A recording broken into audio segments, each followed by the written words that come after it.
Hello everyone, welcome to the second lecture of DC circuits. तो इस lecture में हम बेसिकली डीसी सर्किट्स के next topic that is Kirchhoff's law के बारे में स्टडी करेंगे और उससे रिलेटेड जो भी हमारे न्यूमेरिकल्स है उसको देखेंगे कि हम उसे कैसे सॉल्व कर सकते हैं यूजिंग केवीएल। सो पहले हम समझते हैं कि किरचॉफ्स वोल्टेज लॉ होता क्या है। तो यहाँ जैसा कि आप देख सकते हैं, Kirchhoff's voltage law is basically a law that states that the algebraic sum of all the EMF and voltage drop will be zero in a closed circuit or mesh.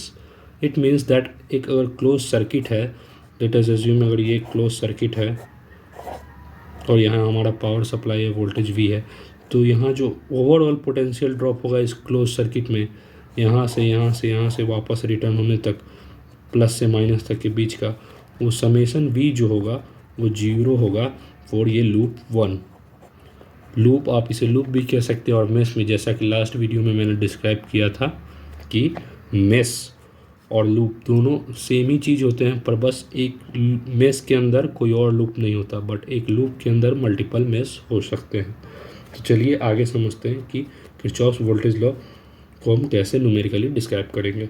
So summation del V equal to zero, ये मैंने बता दिया for close loop. Now हम यहाँ दो next चीज़ें देख लेते हैं कि हमारा मूवमेंट, हमारा साइन ऑफ कन्वेंशन क्या होगा। सो यहाँ मैं दो पावर सोर्स बना रहा हूँ, बैटरी सोर्स बना रहा हूँ, plus minus. So here voltage अगर हम माइनस से प्लस की ओर बढ़ते हैं, अगर हमारा करंट जो है वो माइनस से प्लस की ओर बढ़ता है तो यहाँ पे हम वोल्टेज राइज का केस होता है, यानी पॉजिटिव पोटेंशियल। बट इफ़ अगर हम प्लस से माइनस की ओर बढ़ते हैं, लेट अस अज्यूम ये पाथ ऑफ करंट है, तो यहाँ जो होता है वो पोटेंशियल और वोल्टेज ड्रॉप होता है, पोटेंशियल और वोल्टेज ड्रॉप। सो यहाँ पे जो होता है निगेटिव होता है, वोल्टेज ड्रॉप और पोटेंशियल।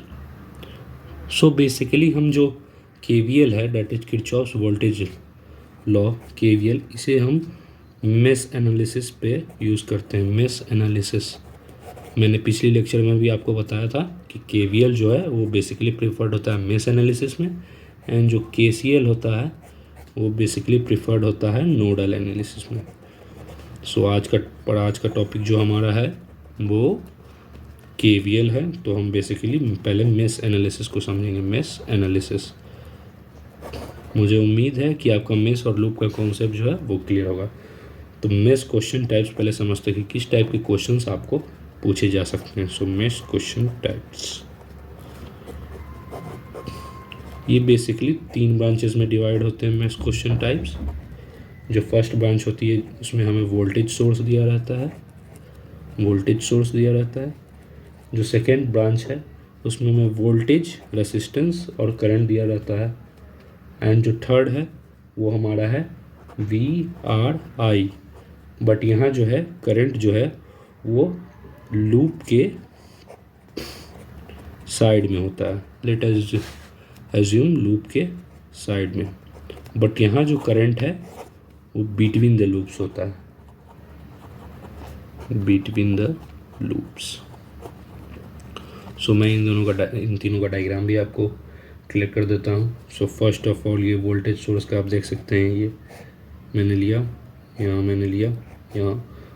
एक वोल्टेज सोर्स बना दिया, और बेसिकली फिर यहाँ से एक रेसिस्टर ले जाके फिर यहाँ से एक रेसिस्टर जाके कनेक्ट कर दिया।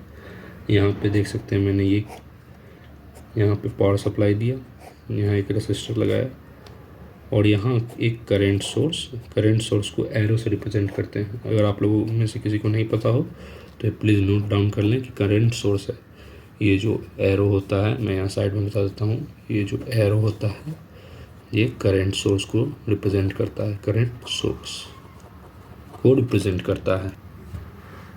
और जो थर्ड डायग्राम है वो ये रहा, यहाँ पे जो है वो करंट सोर्स मिडिल में होगा, जैसा कि यहाँ पे मैं रिप्रेजेंट कर दे रहा हूँ, ये करंट सोर्स मिडिल में है, और यहाँ से फिर आप एक सर्किट और वोल्टेज सोर्स से इसे कनेक्ट कर देंगे। तो ये हमारे 3 टाइप के क्वेश्चंस हो गए। ये हो गया टाइप 1, ये हो गया टाइप 2 और ये हो गया टाइप 3।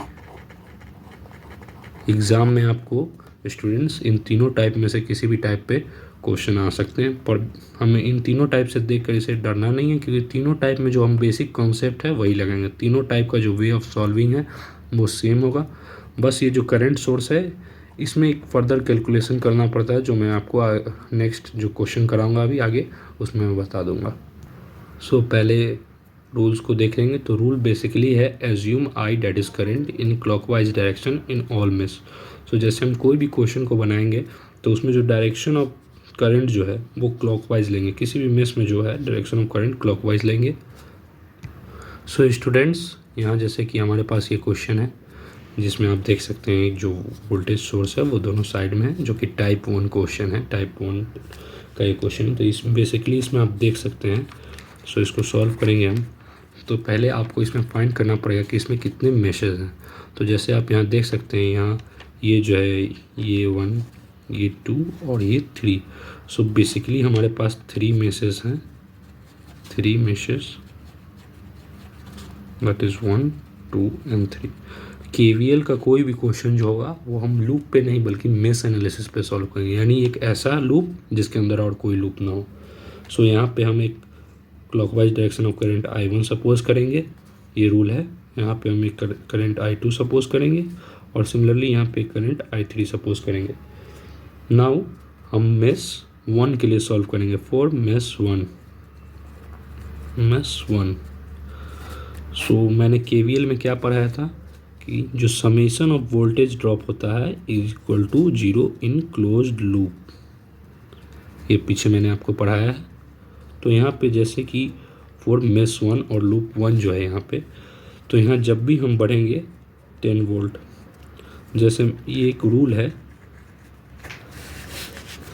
कि जब भी आप, मैंने पर बताया था, जब निगेटिव से पॉजिटिव की तरफ जाओगे तो पोटेंशियल राइज होता है, पॉजिटिव होता है। मैंने आपको पीछे बताया था साइन कन्वेंशन में। तो यहाँ पे ये जो एरो है ये आप देख सकते हो, यहाँ हम जैसे ही जाएंगे यहाँ पे तो ये जो एरो ये जो कंप्लीट ऐसे जा रहा है, तो यहाँ पे जो है हम निगेटिव से पॉजिटिव की ओर जा रहे हैं। ये साइन आप हमेशा ध्यान में रखेंगे कि हम ऐसे जा रहे हैं, ये जो एरो है ये ऐसे जा रहा है, मतलब निगेटिव से पॉजिटिव। तो यहाँ 10 हमने पॉजिटिव ले लिया। नाउ हम जो डायरेक्शन ऑफ करंट जो है रसिस्टर के साथ, अगर रसिस्टर और करंट जो है सेम डायरेक्शन में, तो हमेशा इसको निगेटिव सपोज करोगे।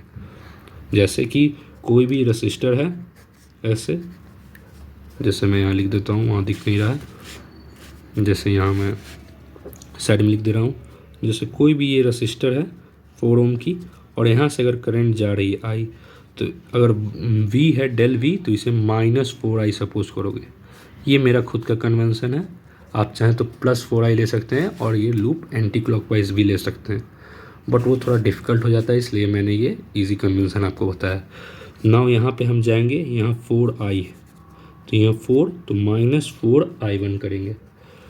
नाउ माइनस, फिर से यहाँ आएंगे तो यहाँ 4, ये जो है, तो हम जब भी जिस लूप को सॉल्व कर रहे होंगे उस लूप का करंट को मैक्सिमा मानेंगे। अगर हम इस लूप में सॉल्व करेंगे तो I2 को ग्रेटर देन I1 मानेंगे, बट हम इस लूप में हैं और यहाँ 4 ओम का रसिस्टर है तो यहाँ हम I1 को ग्रेटर मानेंगे। तो 4I1 - I2 इक्वल टू 0। अब इसको फर्दर सॉल्व करेंगे, 10 equal to 8I1 + 4I2। On further taking 2 both on common sides, we have 5 equal to 4I1 + 2I2। Okay, now हम सिमिलरली मेश 2 के लिए भी इसी तरीके से सॉल्व करेंगे। ये M2 इज मेश 2। तो यहाँ मेश 2 में आप देख सकते हैं कि फिर हम जब यहाँ से लूप से यहाँ बढ़ेंगे तो यहाँ कोई वोल्टेज सोर्स है, यहाँ तीनों रसिस्टर है, तो यहाँ पे फिर हम पहले माइनस आगे लगाएंगे और 4 लिखेंगे इस रसिस्टर के लिए, क्योंकि रसिस्टर के आगे हमेशा माइनस लगेगा। नाउ यहाँ पे हम लूप 2 में हैं तो I2 ग्रेटर सपोज करेंगे I1 से, क्योंकि इस ब्रांच में तो ये I1 भी फ्लो कर रहा है, I2 भी फ्लो कर रहा है, क्योंकि ये करंट ऐसे आ रहा है I1, ये करंट ऐसे जा रहा है I2, तो ये कॉमन ब्रांच है। तो इसमें दोनों करंट का या तो एडिशन I1 + I2 फ्लो करेगा एट द एंड रिजल्ट में, या I1 - I2 या I2 - I1, यही 3 केस हो सकते हैं। इस ब्रांच में जो टोटल करंट हम जब रिजल्ट निकालेंगे तो फ्लो होगा, वो यही 3 केस हो सकता है कि I1 + I2, I1 - I2 या फिर I2 - I1, पर वो हमें सॉल्यूशन के बाद पता चलेगा। तो इससे पहले हम यहाँ पे जो है तीनों में जो भी ब्रांच का हम सॉल्व करेंगे उस ब्रांच का करंट को उसके नियर बाई ब्रांच के करंट से मैक्सिमम मानेंगे। तो यहाँ पे जैसे मैंने 4 किया, ये मेश 2 है तो यहाँ पे हम I2 माइनस I1 करेंगे। सिमिलरली यहाँ पे हम माइनस 2I2 करेंगे। इसके लिए, इस रेसिस्टर के लिए -2I2। नाउ अगेन यहाँ पे हम आएंगे -2, अगेन ये कॉमन ब्रांच है 2I2 और I3 के बीच में, तो यहाँ पे I2 ग्रेटर होगा क्योंकि जिस ब्रांच में हम सॉल्व करेंगे उस ब्रांच का करंट ग्रेटर, तो -2I2 minus I3 equal to 0। On further solving we have 4I1 minus 8I2 minus 2I3 equal to 0। Now solving mesh 3। Now mesh 3 को हम सॉल्व करेंगे, तो चलिए। सो मेश 3 में आप देख सकते हैं यहाँ फिर ये 2 ओम की ब्रांच जो है वो कॉमन है, तो मैं पहले यहाँ करता हूँ -2। अब यहाँ मेश 3 में जो है, मेश 3 के लिए सॉल्व करेंगे तो I3 करंट है वो ग्रेटर होगा I2 से, इसके नेबरिंग ब्रांच से, सो -2I3 माइनस I2। सिमिलरली यहाँ -4I3 माइनस 4I3 यहाँ, और यहाँ जो है ये लूप ऐसे है क्लॉकवाइज, इट मीन्स हम यहाँ जो आएंगे वो ऐसे आएंगे, ऐसे कंप्लीट सर्कल रोटेट के। तो यहाँ पे जो पोटेंशियल और ड्रॉप है, क्योंकि ये जो एरो है ये प्लस से माइनस की ओर आ रहा है क्लॉकवाइज एरो, तो यहाँ -20 इक्वल टू 0, क्योंकि समेशन V जो होता है वो 0 होता है क्लोज लूप के लिए। इसको हम फर्दर सॉल्व करेंगे, तो 2I2 minus 6I3 equal to 20। On taking 2 common sides we have I2 minus I3 equal to 10। now हमारे पास यहाँ पे 3 equations है। now we have 3 equations। first one is this one, 4I1 plus 2I2 equal to 5।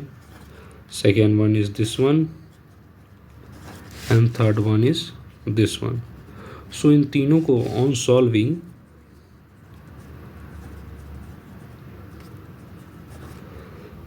three linear equations, in equations को आप खुद से solve कर लेंगे स्टूडेंट्स। इनमें आप मैट्रिक्स रूल भी लगा सकते हैं, या फिर आप जनरल अलजेब्रा मेथड जो होता है I1 और I2 की वैल्यू सब्स्टिट्यूट करके यहाँ से I1 की वैल्यू लेके I2 और I3 में कन्वर्ट करके इसे और इसके साथ इक्वेट करके भी आप वैल्यूज़ निकाल सकते हैं। यहाँ मैंने कैलकुलेटर ये का यूज़ किया है, तो यहाँ मैंने I1 फाइंड किया 1.093 ampere, I2 minus 0.312 ampere. Now students यहाँ जो I2 है वो निगेटिव, ये जो निगेटिव साइन है ये रिप्रेजेंट करता है कि our suppose direction was wrong, our supposed direction was wrong। It means जो करंट है, ये जो I2 है ये क्लॉकवाइज नहीं, ये एंटी क्लॉकवाइज होगा। पर इससे हमें कुछ लेना देना नहीं है, क्योंकि जो टीचर्स हैं वो सॉल्यूशन देख के समझ जाएंगे कि ये जो माइनस नेगेटिव साइन है वो सपोज डायरेक्शन जो है हमारा उसके उल्टा करंट है। मतलब जो हमने डायरेक्शन सपोज किया है करंट का फ्लो का, जो एक्चुअल डायरेक्शन है वो उसके उल्टा है, इसलिए यहाँ माइनस आया। सिमिलरली I3 जो हमारा आएगा, I3 वो आ जाएगा -3.437 एम्पियर।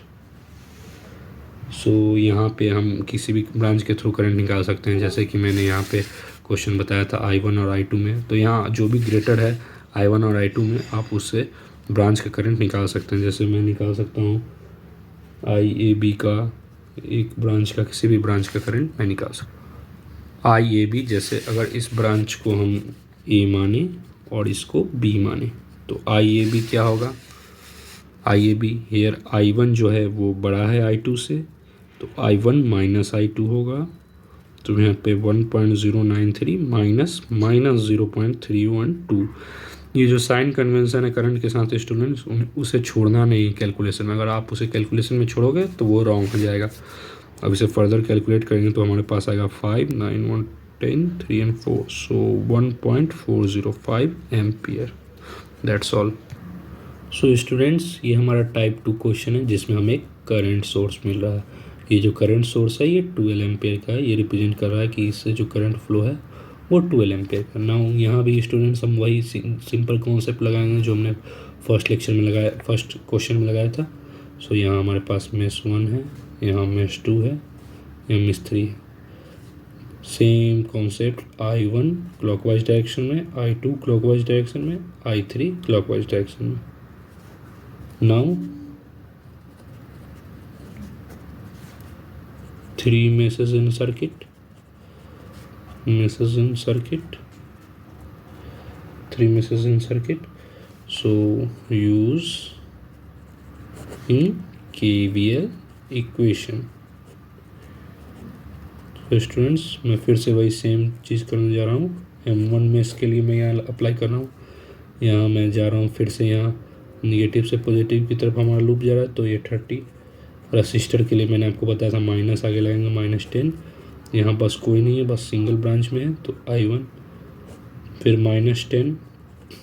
यहाँ फिर ये जो हमारा 10 ओम का रजिस्टर ये कॉमन ब्रांच है, तो इस ब्रांच के लिए अगर हम निकाल रहे हैं इस मेश के लिए तो I1 ग्रेटर हो जाएगा I2 से। तो यहाँ -10 I1 minus I2 equal to 0। ना इसको इक्वेट करेंगे तो हमारे पास आएगा 3 equal to 2 I1 minus I2। ये हमारा इक्वेशन 1 हो गया। Now mesh 2,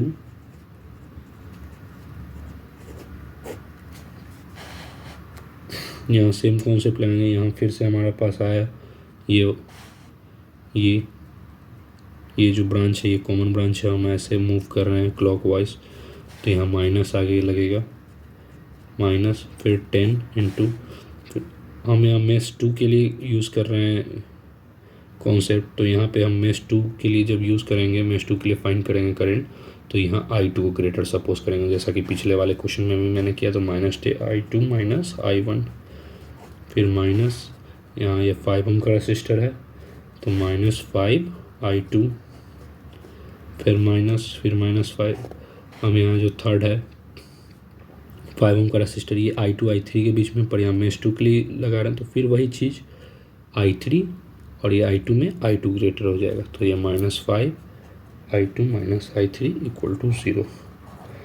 on further solving we will get I3 plus 2I1 minus 4I2 equal to 0। Now mesh 3।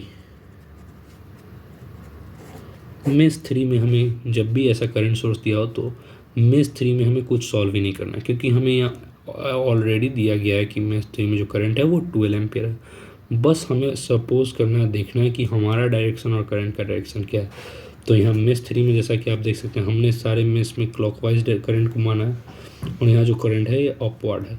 तो यहाँ पे जो ये हमारा डायरेक्शन है वो नीचे की ओर ऐसे आएगा। जब कंप्लीट सर्कल करेंगे ऐसे देख सकते हैं आप, ये नीचे की ओर हमारा जो डायरेक्शन है सर्कल का वो नीचे की ओर ऐसे आएगा और ये ऊपर की ओर है। तो जो करंट का डायरेक्शन हम लेंगे I3 जो हम लेंगे वो -12 एम्पियर लेंगे।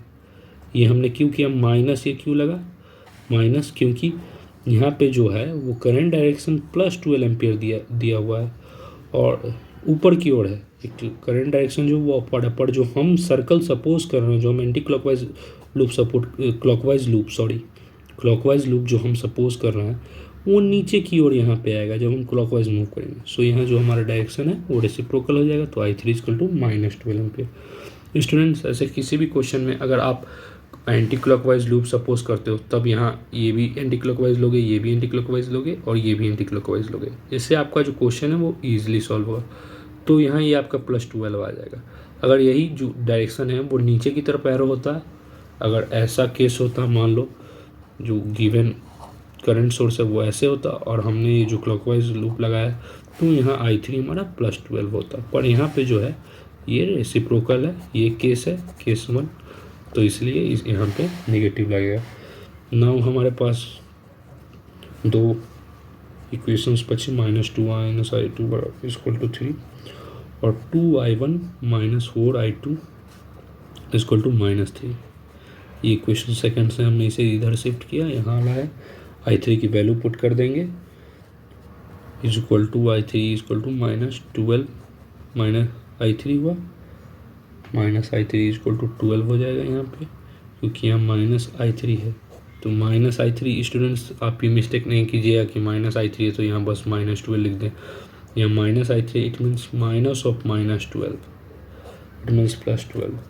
नाउ इसे आप सिंपली सॉल्व करेंगे इक्वेशन 1 और 2 को अलजेब्रा पे, तो हमारे पास 3i2 इक्वल टू -9 आएगा। तो i2 equal to -3 ampere and i1 equal to, अब i1 की वैल्यू हम इस इक्वेशन में डाल के निकालेंगे या फिर इस इक्वेशन में डाल के। तो यहाँ पे जैसे i1 इक्वल टू 3 + i2/2, यहाँ 3i2 की value -3/2 0, it means no current flows through i1। यहाँ जो करंट है वो कोई करंट फ्लो नहीं कर रहा है, 0 करंट फ्लो कर रहा है। और i3 हमें पहले से पता है कि -12 ampere. So current through A B is basically i2। So current through IAB is equal to i2 equal to -3 ampere.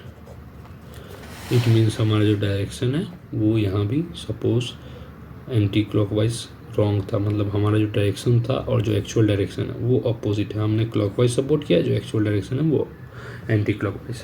पर इससे स्टूडेंट्स कोई फ़र्क नहीं पड़ता, आप कोई भी डायरेक्शन सपोज करो। मेरे हिसाब से आप ये क्लॉकवाइज डायरेक्शन सपोज करो, क्योंकि ये आपके लिए मोर कन्वीनियंट है, इसमें आप कम फंसोगे। वरना एंटी क्लॉकवाइज डायरेक्शन में जब आप क्वेश्चंस को सॉल्व करोगे वो आपके लिए ज़्यादा कॉम्प्लेक्स हो जाएगा, आपको उसमें ज़्यादा समझना पड़ेगा, डायरेक्शन के बारे में ज़्यादा उसमें इक्वेशंस को सॉल्व करना पड़ेगा, ज़्यादा टफ हो जाएगा।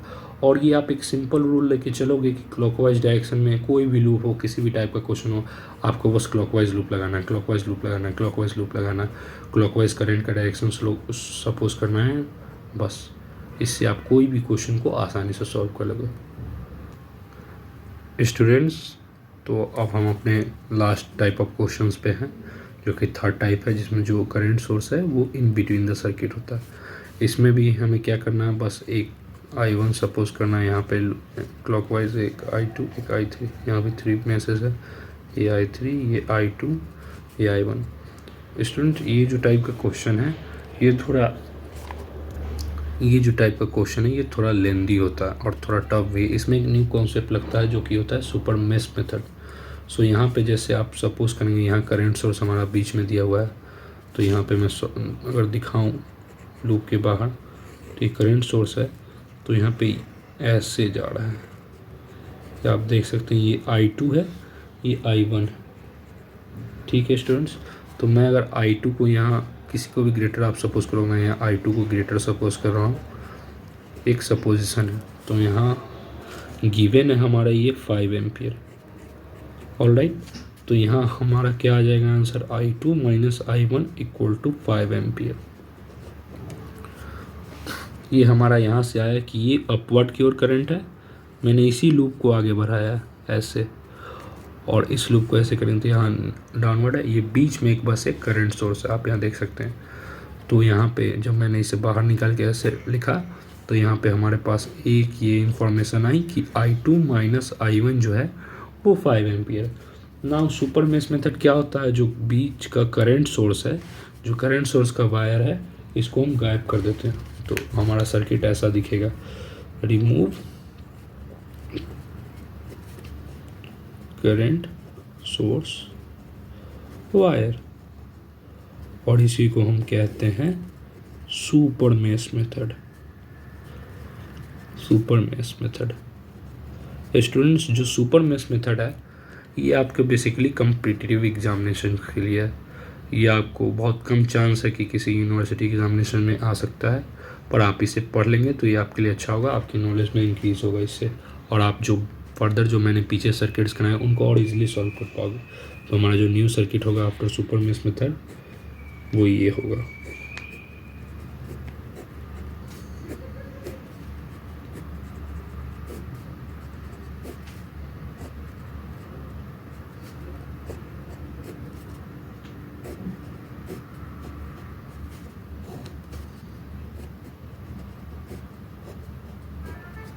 ये हमारा था 1 एम्पियर का, ये यहाँ था 2 एम्पियर, ये 1 एम्पियर, ये 2 वोल्ट, ये 1 वोल्ट, ये 3 ओम, ये 2 ओम, ये 2 ओम, ये 1 वोल्ट, ये 1 वोल्ट, ये 3 वोल्ट। सॉरी मैंने इन्हें एम्पियर बोल दिया, ये ओम ही होंगे, ये मेरी गलती थी, तो आप इसे करेक्ट कर लेंगे। सो यहाँ पे मैंने क्या किया, देखो मैंने सुपर मेश मेथड में कुछ नहीं किया। ये हमारी एक ब्रांच है और ये एक इधर का एक है, ये एक इधर एक है, तो बस मैंने ये जो करंट सोर्स है, कनेक्टिंग करंट सोर्स, मैंने बस इसे हटाया यहाँ, बस इसे मैंने यहाँ बीच का जो करंट सोर्स है, आप इसे इमेजिनरी ऐसे कर दो, मैंने बस इसे हटाया। नाउ ये कंसीडर करूँगा मैं अब इसे एक लूप को एक इक्वेशन में, इस दोनों लूप को जो है सुपर मेश मेथड में मैंने क्या किया, यहाँ इक्वेशन 1 इक्वेशन 2 जो हम फर्दर पीछे सॉल्व करते थे उसमें मेश 1 की अलग इक्वेशन लिखते थे, मेश 2 की अलग लिखते थे, मेश 3 की अलग लिखते थे। लेकिन जब सुपर मेश मैंने किया तो ये जो मेश है ये कंबाइन हो जाएंगे, तो यहाँ ये I1 ही रहेगा और यहाँ ये I2 ही रहेगा और यहाँ ये I3, पर जो I1 और I2 का इक्वेशन है वो हम एक ही इक्वेशन में लिखेंगे। सो सुपर मेश 1, तो इसका इक्वेशन यहाँ देख सकते हैं, जैसे यहाँ माइनस यहाँ प्लस, वो मैं बाद में करूँगा।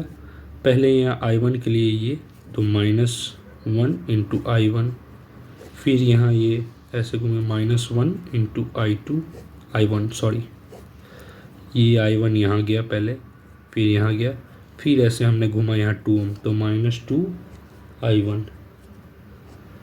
नाउ I1 का यहाँ तक ख़त्म हो गया रेंज। नाउ -2 I2, ये हम ऐसे घूम रहे तो ये -2 I2 ऐसे।